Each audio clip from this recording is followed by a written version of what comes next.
Salut à tous, bienvenue sur Cisco Networking. Aujourd'hui, nous allons parler d'un sujet très capital qui concerne la sécurité des ports sur un switch Cisco. Alors, pourquoi la sécurité des ports?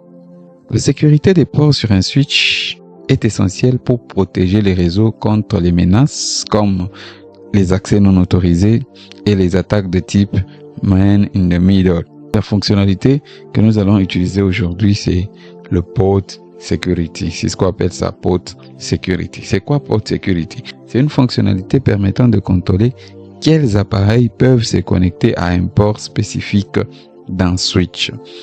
Alors, il y a des fonctionnalités principaux dans la configuration des ports security. Il y a la limitation du nombre de MAC adresses sur un port. Nous pouvons dire dans la configuration au switch que sur ce port, seulement telle adresse et telle adresse MAC doivent passer. Les autres ne passeront pas. Alors, le switch peut apprendre les adresses MAC soit statiquement. Donc, statiquement, ça veut dire copier l'adresse MAC de la carte réseau et vous la renseigner au switch manuellement, ou soit dynamiquement par l'apprentissage automatique de switch avec les requêtes ARP et RRP. Connaissons tous que l'adresse MAC, c'est quoi? C'est l'adresse physique d'un équipement. Chaque équipement informatique a une adresse physique liée à sa carte réseau, configurée à la fabrication de cette carte, et théoriquement, cette adresse-là n'est pas modifiable. Alors, il y a 3 niveaux d'action en cas de violation. Nous avons l'action que Cisco appelle Protect. Donc, les paquets provenant du MAC non autorisé sont ignorés et il n'y a pas de notification, il n'y a rien. Il y a l'action qui s'appelle Restrict.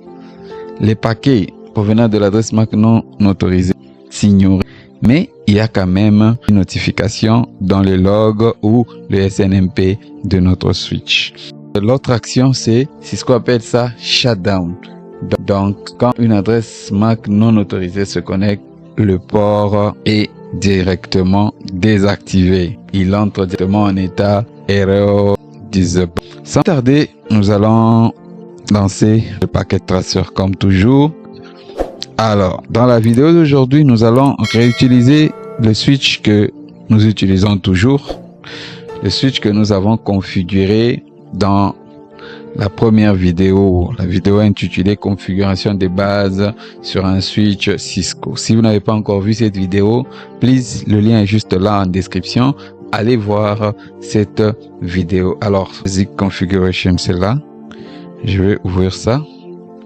Voilà, je vais faire une petite topologie pour scénariser la vidéo d'aujourd'hui et je vais décorer ça très rapidement.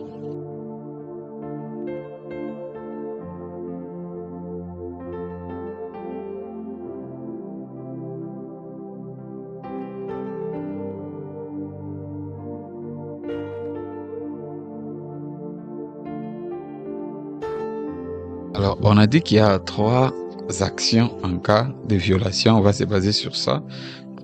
Office 1, ils auront comme action de violation Protect et ils vont prendre les adresses IP dynamiquement. Dans Office 2, on va faire du Restrict et il va prendre aussi les adresses IP dynamiquement. Dans le Server Room, l'action sera juste Shutdown et il va prendre l'adresse IP statiquement. Alors, celui-ci, ça sera notre intrus. On va rapidement configurer les adresses IP sur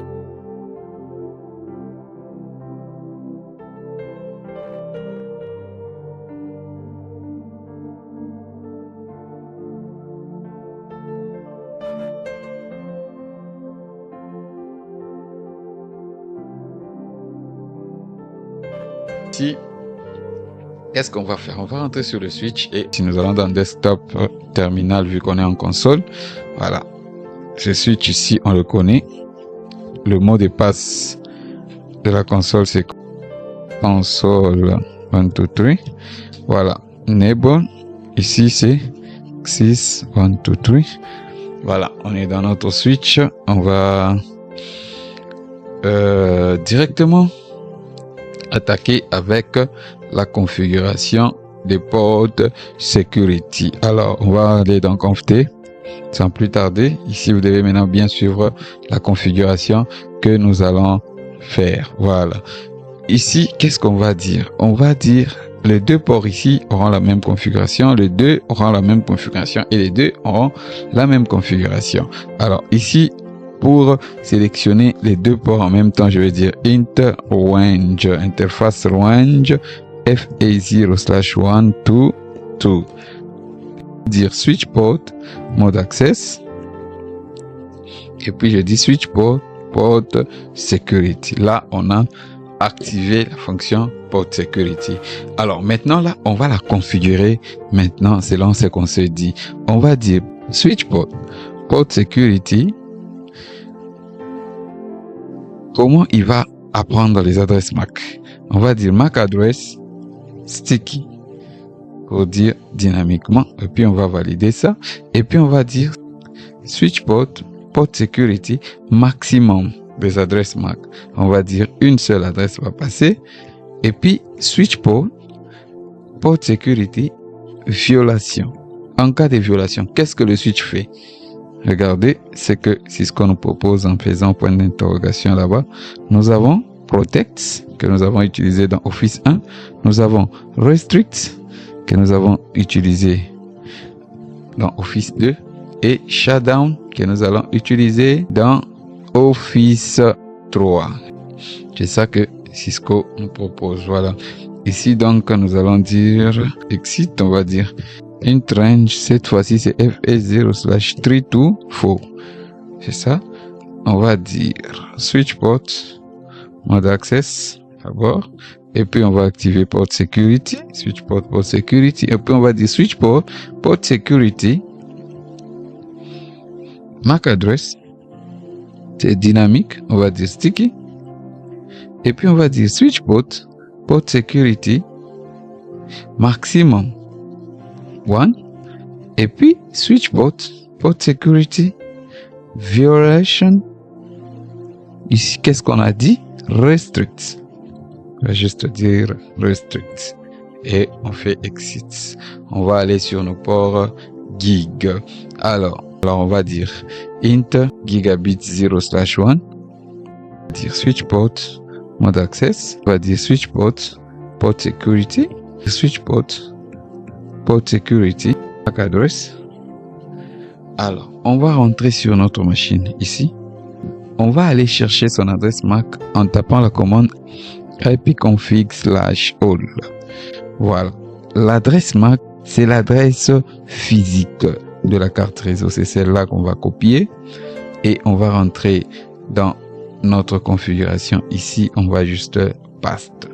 Voilà. Switch port security maximum 1. Switch port security violation shutdown. Voilà. Puis on fait exit. On fait int gig 0/2 mode access. Switch port security. Switch port security maximum 1. Switch port security MAC address. On va rentrer sur notre machine. Et puis on va dire switch port security violation shutdown. Voilà. Et enregistrer la configuration sur notre switch. Voilà. Maintenant, on va désactiver le reste de ports. On va dire int range FA 0/5 à 24. Tout ce port-là, on va dire juste shutdown. Exit. Maintenant, comment vérifier tout ça? On fait exit, on fait show, la commande show IP interface brief. Voilà. Cette commande nous donne les états de tout le port. Voilà. Vérifions maintenant la table MAC de notre switch. Comment pour voir la table MAC? On va taper juste show MAC address table. Voilà. Le switch ne connaît que le 2 MAC adresses qu'on lui a donné manuellement. Maintenant, comment le switch va se renseigner sur les adresses MAC du reste des PC? On va lancer des requêtes partant du serveur, parce que les serveurs sont déjà connus. Comment ça? Parce que quand on envoie une requête ICMP, on peut faire un ping. Un ping, c'est une requête ICMP.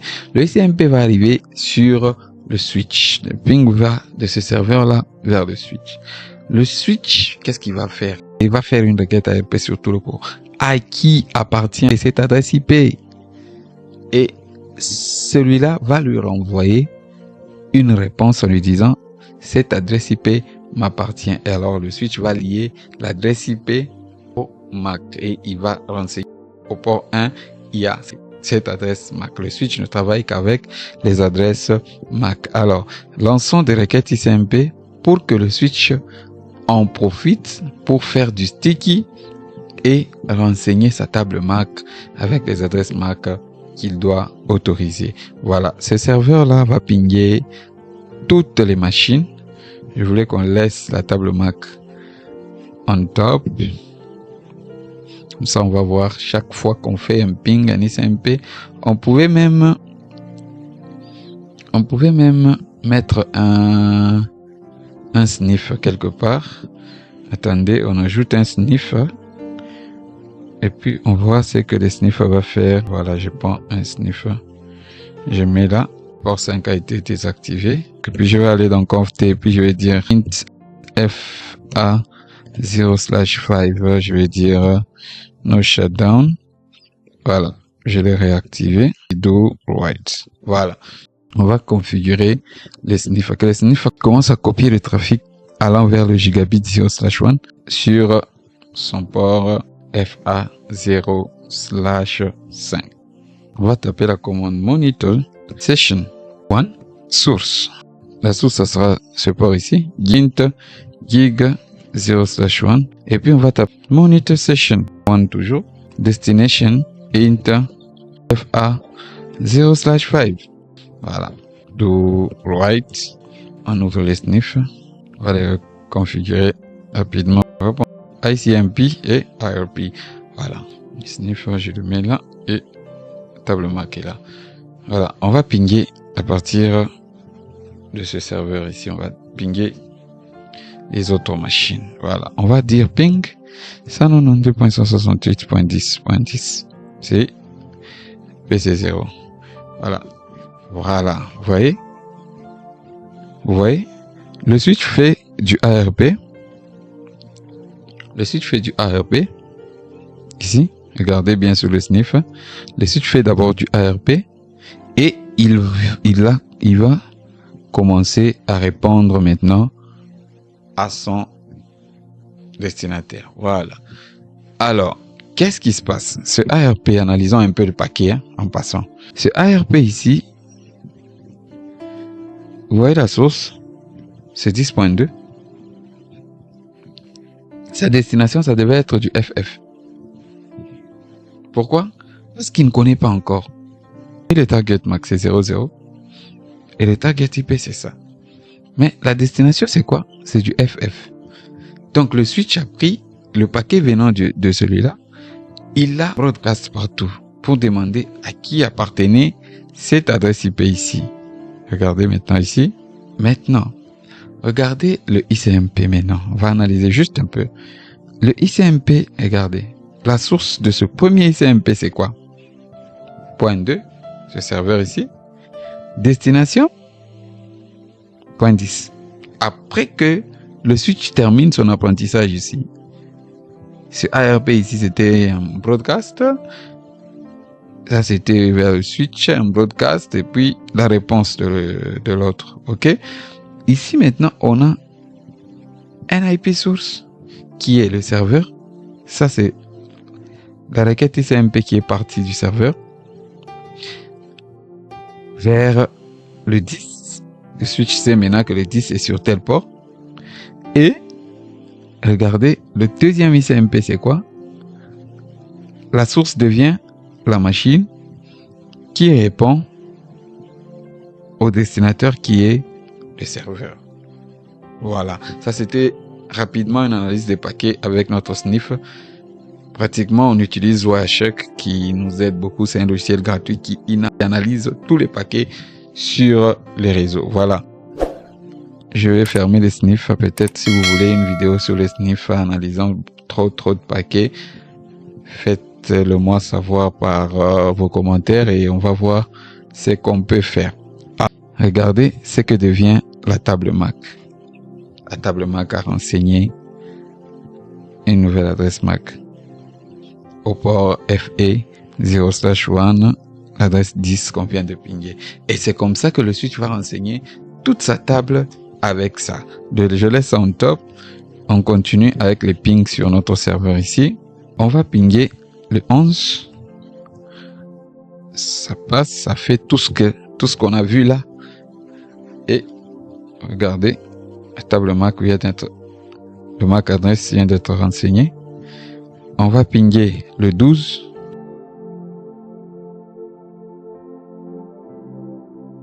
Regardez sur le switch. Voilà. On a FA1, FA2, FA3, FA4, and gig 1 and gig 2. Voilà. Le switch a maintenant une table MAC complète. Là, il ne va plus faire du ARP. Si vous voulez en être sûr, on peut rentrer sur le sniff. Je peux cliquer à tout ça et je peux relancer un ping ici. Et je lance un ping encore ici. Sur quelle adresse par exemple? Le même 13 là. C'est pas grave. Ouais. Il n'y a plus de ARP. Il n'y a plus de ARP. Il n'y a que de ICMP. Et il y en aura combien? 8 ICMP. Parce que la table MAC est déjà renseignée. C'est cette table MAC qui va permettre de sécuriser notre switch. Parce qu'on a dit maximum 1. On peut ajouter aussi ici max 1 partout. Ok. Faisons le test. Voyons ce que ça donne. Un intrus prend votre IP, il met sur sa machine. Il se croit malin. Il débranche le câble. Il débranche sur son laptop et il veut accéder au même serveur que vous. Là, le port est prêt en forwarding. Maintenant, il va essayer d'entrer en contact avec le serveur ping 192.168.10.2.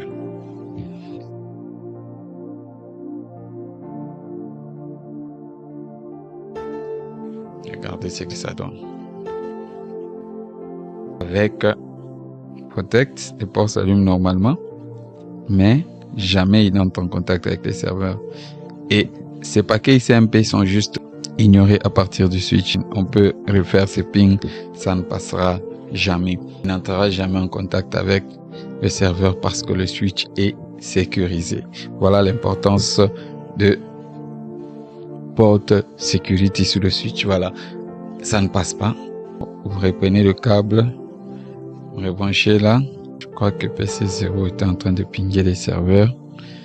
Dès que le port sera vert, vous allez voir, le ping va passer sans aucun problème. Voilà, le ping commence à passer. Le ping. Maintenant, je vais aller dans l'autre bureau où c'est restrict. Il change son adresse IP. Il est maintenant 10.12. Alors, il débranche aussi ce câble ici. Il le met là. Il relance aussi son ping vers le serveur. Voilà. Mon forwarding, mais regardez ce qui se passe. Le ping ne passe toujours pas.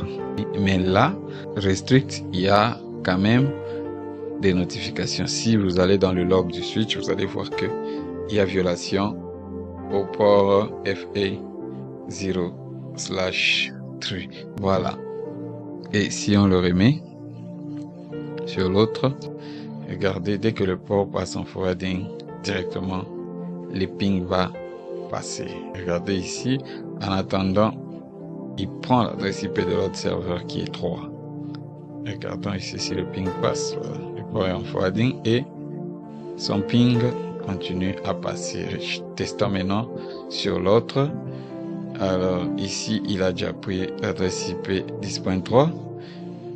il débranche ce serveur ici, il débranche de ce point droit, il se branche là-bas. Paf, je vais bien ici. Voilà, oui. Une fois que le port a essayé de passer en forwarding, le switch a remarqué que l'adresse MAC de ce laptop ne correspond pas avec les adresses qui sont dans sa table. Qu'est-ce qu'il a fait? Il a shut down le port. Le port passe en état erreur disable. On peut vérifier ça sur le switch. Je vais dans terminal. Je viens ici, je dis show int gig 0/2 status. Voilà, regardez, je veux agrandir tout ça pour que ça soit sur une même ligne. Regardez la réponse que nous avons ici. Ce port gig 0/2, il n'est pas renommé.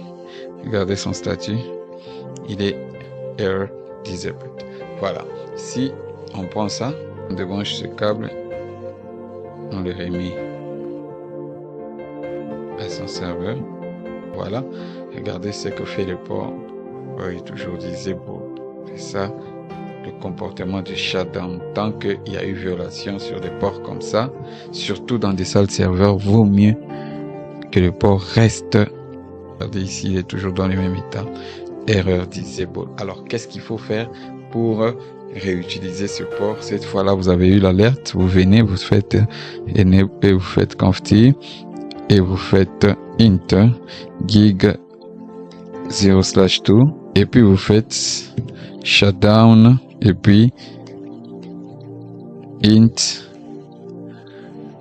gig 0/2 et puis vous faites maintenant no shut. Voilà.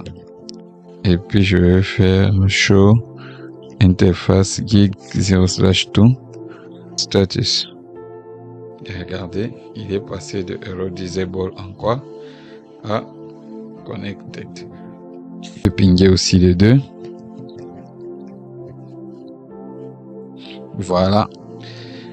Le ping passe sans problème. Voilà. Oh, je crois qu'on est à la fin de notre vidéo.